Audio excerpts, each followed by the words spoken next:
Hey, Project Nerd fans, this is Kerry here with another amazing Colorado Festival production. I have the pleasure today to sit with a large amount of people, filmmakers, crew, cast, everything, at the Front Range Film Festival. And I have the talent as well as everything else affiliated with multiple films here. I have Amy Giaquinto. I knew it. I am so sorry. Amy Giaquinto. And you brought two movies today, right? Yeah. So we'll talk about the first one. If I got it right, it's called A Date Night In. Date Night In, yep, that's right. And you and your husband starred in this? Yeah. And it sounds like an interesting premise, but for our audience, why don't you tell us a little bit about what the film's about? Okay, well, the film is about a stressed out married couple who winds up having to have a date night in after their babysitter cancels last minute. So having a date night in means you have to try and sneak a date away from your kids once your kids go to sleep. It sounds also educational. I think you're getting ready to be like, here is the 5 points of what you need to be able to do this. And of course, it's something that seems pretty obvious, but is this kind of based off something that you had to do? Are you kidding? Yeah, I think everybody who has kids has had that experience. Either babysitter cancels or you can't find a babysitter, or you realize by the time you're going to pay for a babysitter and even go out to a movie that you're already upwards over $100 for a night. And you're like, ugh, that's a little expensive just to go out. So, yeah. That's awesome. So it's a documentary, right? Pretty much, yeah. In our underwear. Yeah, hey, even better. But that's awesome. So it seems like this is like a really interesting thing. I know obviously we're going to watch the film and we're going to be able to get our audience to watch it as well, but what do you think that you maybe learned from that? Did you learn some pointers of how to make it? Have you done this multiple times now and keep learning how to make it better? Or? Yeah, and as a writer, it all starts with a script. Right. So you've got a good script, you've got a decent film, but then you just work it and you add different things. And as you're on set, you realize that there are a lot of things that you might do different, or something that you thought might have worked that didn't.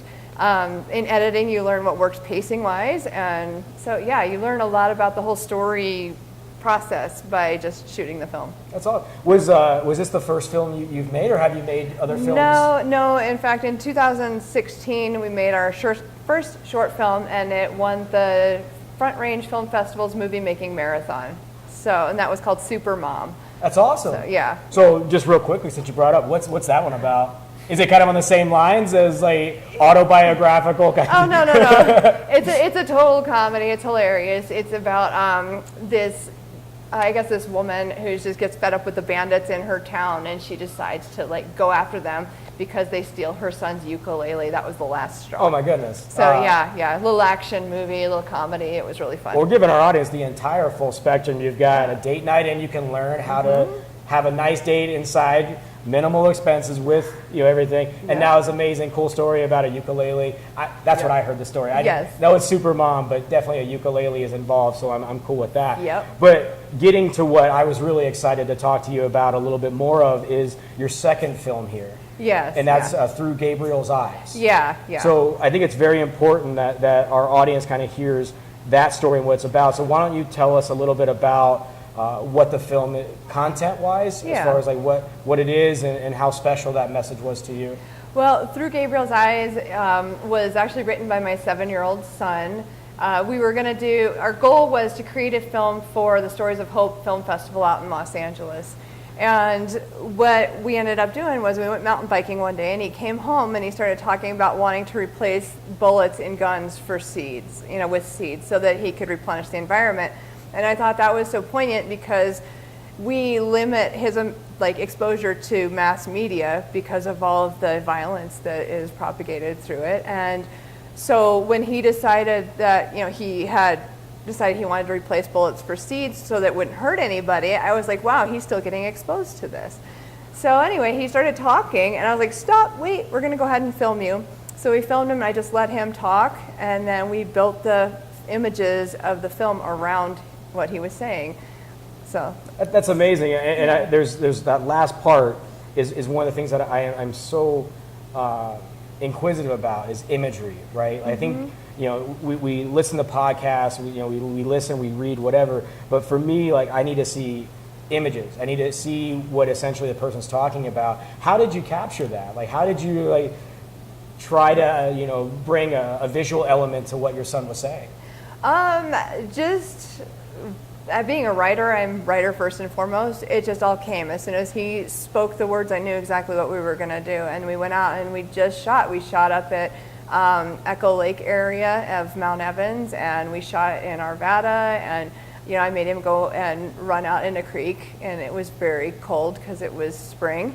And but he had a great time. Yeah. And so just kind of putting everything together, and then using some of the intrinsic behaviors that kids like and the things they like with nature. Yeah, that's awesome. And I appreciate you giving us some details about it. It's definitely obviously personal content, and I know it's sometimes a little bit hard, but yeah, it looks like you're really trying to present it in a very positive way. Oh yeah, right? Obviously, yeah. Because I do think that we're just being exposed to so much violence, and our kids are getting it even if we're trying not to let them have a lot of exposure. And so that's fascinating. It's fascinating what their minds put together and what they want to do, because I think they've got, they're our future, and they've got Right. the hearts. And yeah, I really hope everybody out there not only takes a look at this, but obviously the fun content as well, but definitely this seems like a message that we really need to hear. And I think, especially as adults, I think, as I was having a conversation earlier, like I'm kind of very cynical, right? As an adult, you kind of, you're already set in your ways, right? But when you see someone that's very young, that's still impressionable, I think it's really important to talk about that content. But with that, we want to give all of our audience members and listeners an opportunity to find out how to get a date night in, right? Through Gabriel's Eyes and Supermom.